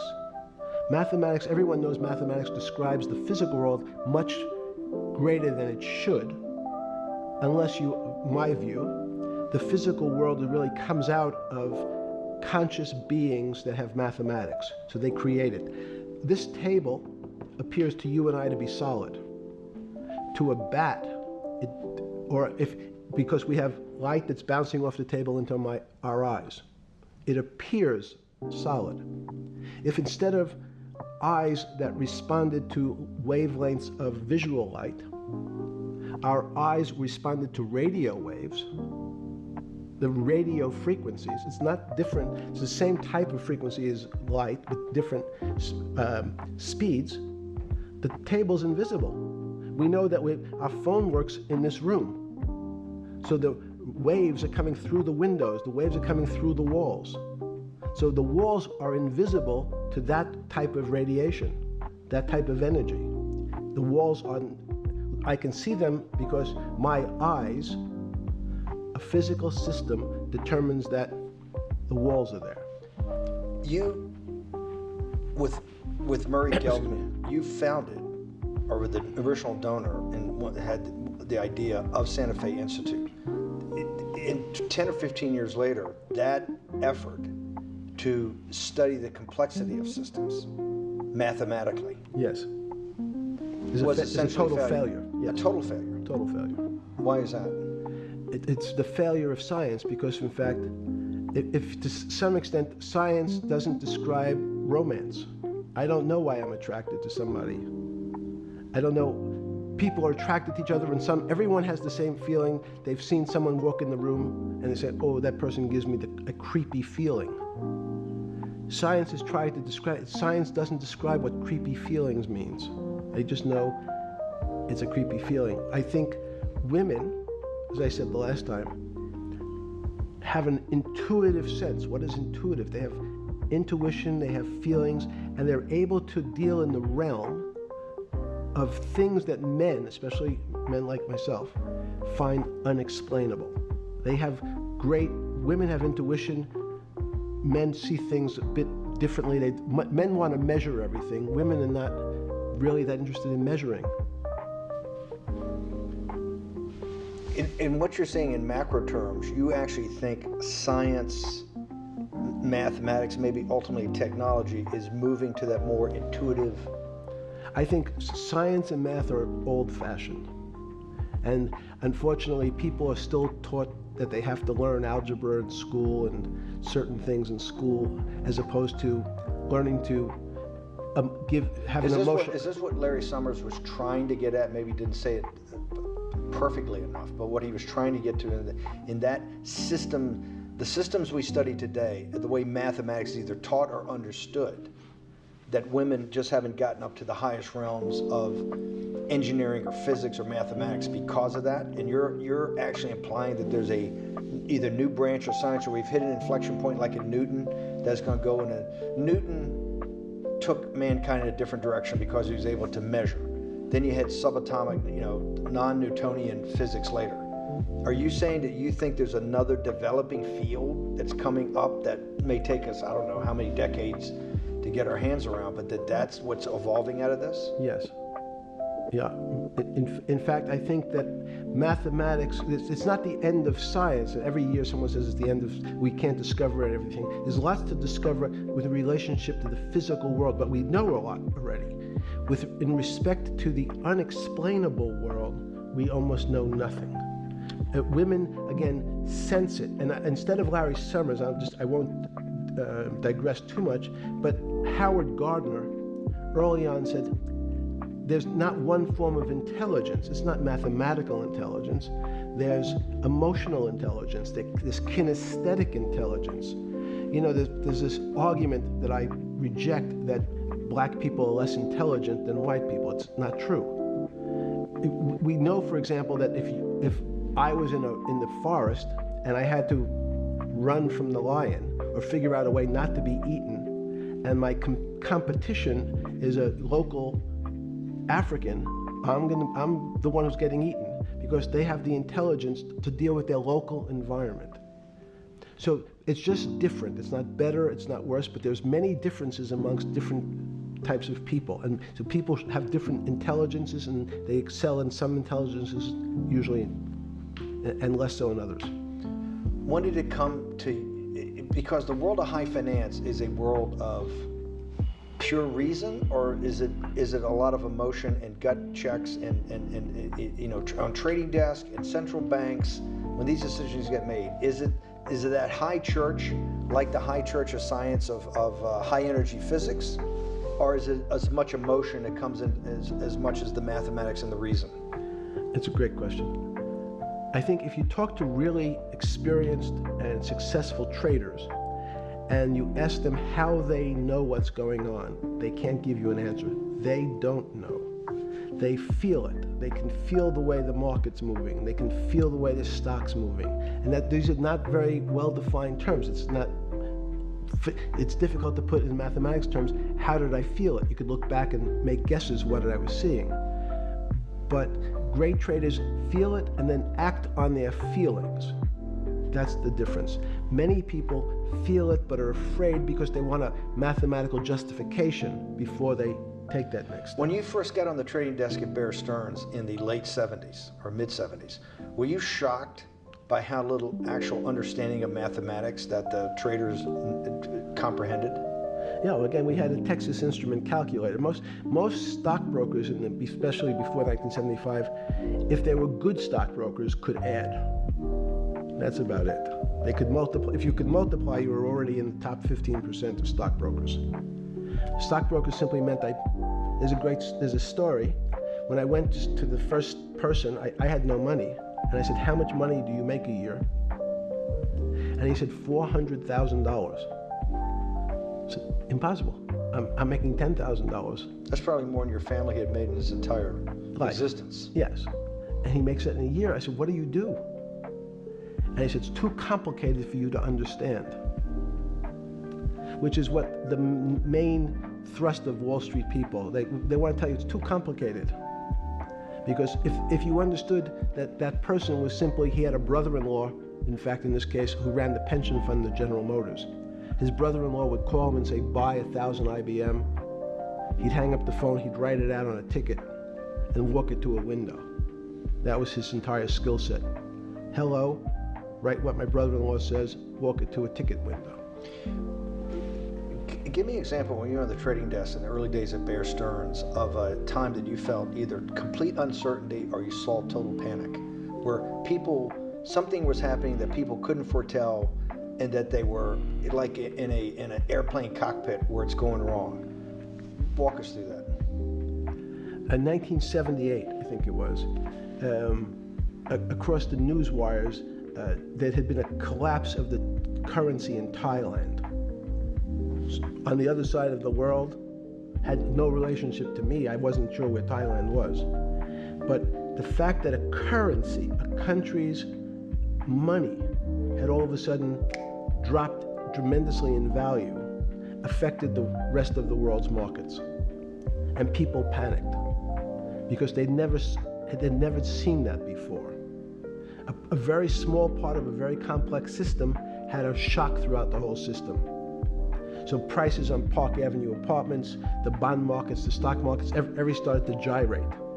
You know, there's an old mathematics expression that if a butterfly wings in Mexico make the wrong turn, it spins out, and eventually, by the time it gets to Canada, it turns into a tornado.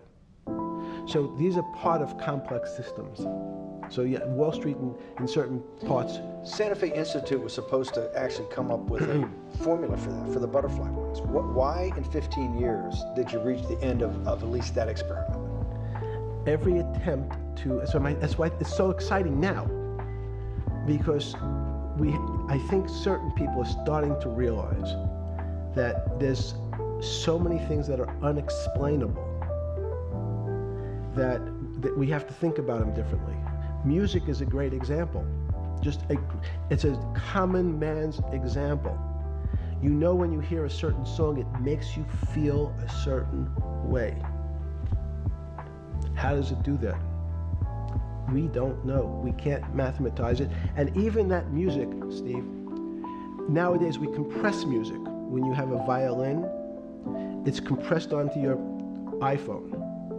So what does compression mean? I'm taking lots of information and I'm cutting it into lots of pieces and squishing it together. And when I squish it or compress it, I have to take out lots of pieces, but I say that they're not very important pieces.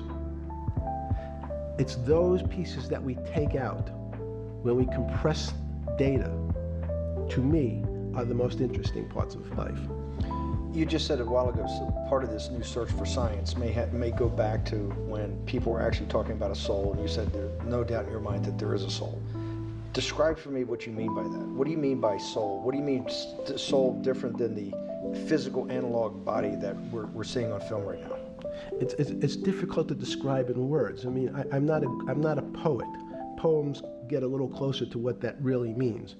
But even the concept of what is life becomes complicated when you deal with plants and seeds.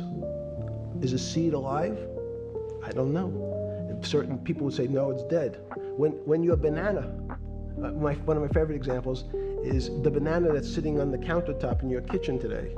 Is it alive or dead? What do you think about human life? Tell me about human life. But your banana is alive. That banana is breathing. It's on your, you say, that's impossible, Jeffrey. No, it's not. Is the banana conscious? All these are words, so everyone's trying to fit a very complicated concepts into a very small box called conscious or alive. These don't fit in that way. So if you put your banana in a bag and put another fruit in with it, the fruit ripens faster because the banana breathes with it. We don't understand most of those things. So you asked the big question. Sorry. You talk about the life. What about human life? What about it? Tell me what do you think? What do you think human life is? It's a miracle. It's a miracle. And when I say miracle, I can't explain it, and I make no attempt to explain it at the moment. We don't know how to think about it. And again, another one of the Feynman quotes when he was talking about quantum physics. He said, anyone, Jeffrey, who says they understand quantum physics and quantum mechanics and quantum behavior, you know they're lying. Let's talk about it. That's post-Newtonian. Talk about what's the difference, who founded quantum mechanics, why is quantum mechanics taking Newtonian physics and taking it to the next level? It forms a much broader category. Let's go back to this desk. You use the thing of Newton using this desk. Why can't Newton's theory explain everything? Why did subatomic quantum mechanics or quantum physics have to come in to explain this? Well, so let's go right back to square one. Why is it called quantum physics? So quanta is a word that simply means packet, small amount. So it's quantized. So when we recognize that this table appears, another very complicated word, solid to us, it's really made up of molecules or atoms. And atoms, we've given lots of names to what some of the behaviors. If you were in school, when you and I were in school in the 50s, the model was a little center thing in the middle, and an electron went around and around it. It was seen as a ball that went around and around it. And as we started to look at it and say, well, let's see what this ball looks like. I want to be able to examine that little thing called an electron. We found that there was nothing there. There wasn't the thing. It was simply a cloud of energy that we can call an electron. So we already started to see mysterious things as we go into very super small quantities, quantum physics. So quantum physics started to go into the very small, and at very small distances, we see things that we can't explain. We just cannot explain. How am I doing on time? 4 minutes. Fine. And to summarize, Let's go back to human life. When do you think human life starts? It's not these. So you see, this is the question. You're asking me to measure something again. It's the disease. It can't be measured. You just hate making commitments. That's why I'm not married. I'm peeling this onion back a layer at a time. All your bullshit and happy target can't be measured like that. Is that to say measure it's a commitment. You don't even like a commitment when you answer a question. I don't. As they say in golf, commit to the shot. I don't know what it means to be measured. You do know what it means to be measured. You're one of the leading currency traders, hedge fund guys, or stock market financial wizards. You're in the high priesthood of high finance. You certainly know how to measure. That's why you're a billionaire. Any other answer besides that is total and complete bullshit, and you know it. I know very few things. You know things to be measured. You measure every day. You weigh and measure every day. You weigh and measure people. You weigh and measure leaders. You weigh and measure economies. You weigh and measure politics. It's a very good. You weigh and measure. You weigh. Hang on. Your whole life, in fact, is measuring. So what you've now done is a great thing. Is you've used the word measure, a mathematic term, in the common vernacular and abused it. So I don't even recognize what it means. It's so abusive to my field. Why? Let's go to that. In mathematics, measure means what specifically? That's there's no specific. It's an approximation, or giving something a number. Einstein said, we're not asking you to go to the 9th decimal point. Oh, you didn't say that before. No, you're not going to the 9th. I don't even. What if I say measure how tall are you? You'd say, in your case, 6 foot. 6 feet. But is it 6 foot 1 inch? Give or take, it's between 5'11" and 6 feet. But what's that? But I want. So the question is, I want an accurate. I got Zeno's paradox. I don't even know what it means to measure you. Am I measuring the top of your hair, the top of your skull, the finer, the more. You're being rabbinical. This is like. I shaved my beard off. I used to be rabbinical. No, my point is, isn't that going through the Torah where you're parsing every definition? No, so however we broadly define measure, Your life literally is about measurement, is it not? It's about putting numbers on things so that I can try that's my measurement. best. You can call it whatever you like. If that What makes do you feel better. What do you know? No, I Because I'm wanna trying make to you relate it back happy. to your scientific inquiry. No, even a number.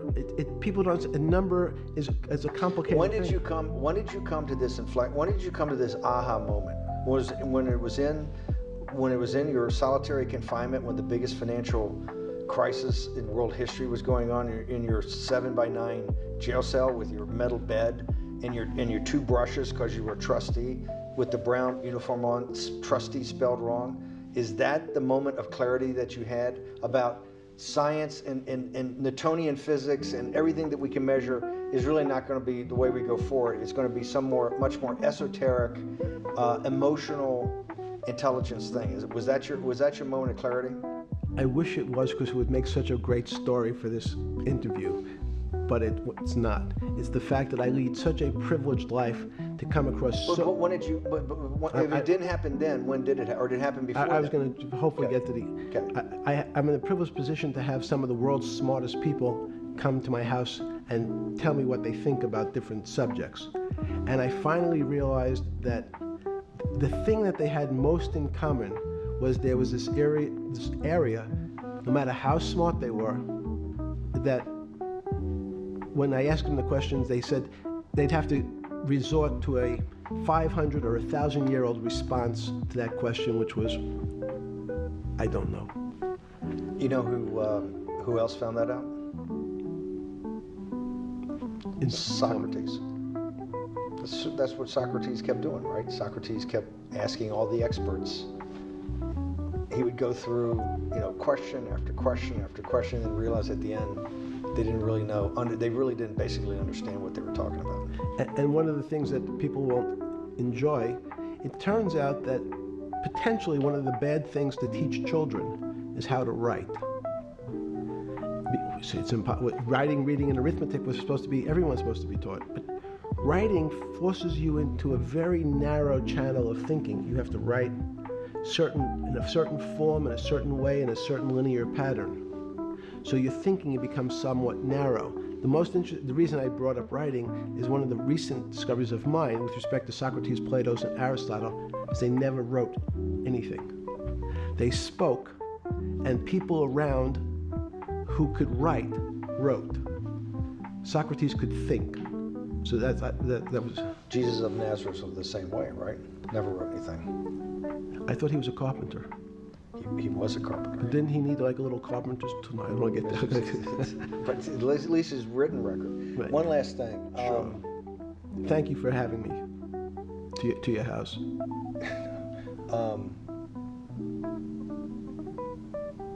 Vegetable juice. Let's go back. Look what vegetable juice does. When did the beginning of that, was there any one aha moment in all these great thinkers? Did it happen before 2008? Was it after?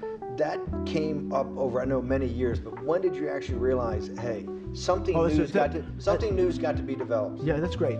Is that because again, I'm privileged enough to have people around me who've given lots of philanthropic gifts to institutions of higher learning, and when I said the impact, how do you judge the impact of your giving?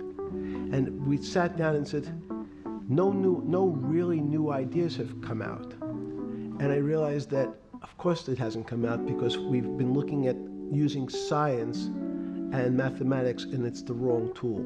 It's obvious. Institutions that are set up and try to put forward knowledge and understanding and truth, should they take your money? Derek Bach at Harvard said, taking money for good causes is a good thing. So if Hitler took all the gold out of the teeth of the Jews and said, I want to give this to Heidelberg University to fund the Leibniz chairs so that I can study high energy physics, Derek Bach would say that was fine? Again, these questions are questions where good people on both sides, like your Charlottesville, could differ. I don't know the answer to this question. So tell us the two. Give us the two answers. The one answer why it shouldn't be, and then the one answer. Derek Bach says, I'll essentially take cash from anybody because I got so many projects, so many good guys, and this is the way I'll do it. So I'm indifferent to where the cash comes from. Money's money. And if I got good guys, I'm the fiduciary that says these are good people and this is good research, okay? I'll take the cash from any source, including you. What's the other argument? Let me give you that. I know in my case, Is your money dirty money? If you live, I just asked a question. Is your money dirty money? No, it's not. So, in fact, why is it not dirty money? Because I earned it. A heart. But you earned it. I earned it legally. We went back to this before. You earned yes. it. You earned it advising the worst people in the world, right? That do enormous bad things, and just to make more money. So, instead of asking me the question, should you take the money? Because I think it's a legitimate question. You think it's a legitimate question? Yes, no question. Because I think ethics is always a complicated subject, but I can tell you that with the money I gave to help try to eradicate polio in Pakistan and India, instead of asking me whether that money should be given to these children for vaccines, I think you might want to ask their mothers who received the vaccine, who know their child now won't get polio, and ask them if Epstein should have helped these people. You're a mathematician. We walked into that clinic where they're giving that money out to these people that are the most dire straits of poverty and sickness, and told them that the money was coming from class 3 sexual predator? Tier 1. What's tier 1's the highest and worst? No, I'm the lowest. I'm the lowest. You're the lowest. Okay, tier 1, you're the lowest. But a criminal. Yes. That the money came from them. What percentage of people do you estimate? I understand you don't like probabilities. Do you estimate would say, I don't care, I want the money for my children? I would say everyone said, I want the money for my children. Did they know where the money came from? I think if you told them, if I told them the devil, 100%. The devil himself said, I'm going to exchange some dollars for your child's life. Do you think you're the devil himself? No, but I do have a good mirror. It's a serious question. Do you think you're the devil himself? I don't know. Why would you say that? Because you have all the attributes. You're incredibly smart. You remember the devil is somebody knows. The devil's brilliant. You read Milton's Paradise Lost. No, the devil scares me. Satan is at the number 1 or 2 archangel, and the reason he goes to hell and leads the rebellion is because he can't be the top guy. And his thing is, I'd rather reign in hell than serve in heaven. I saw that in a movie once called American Dharma. I don't remember who said it. Okay, we have to go.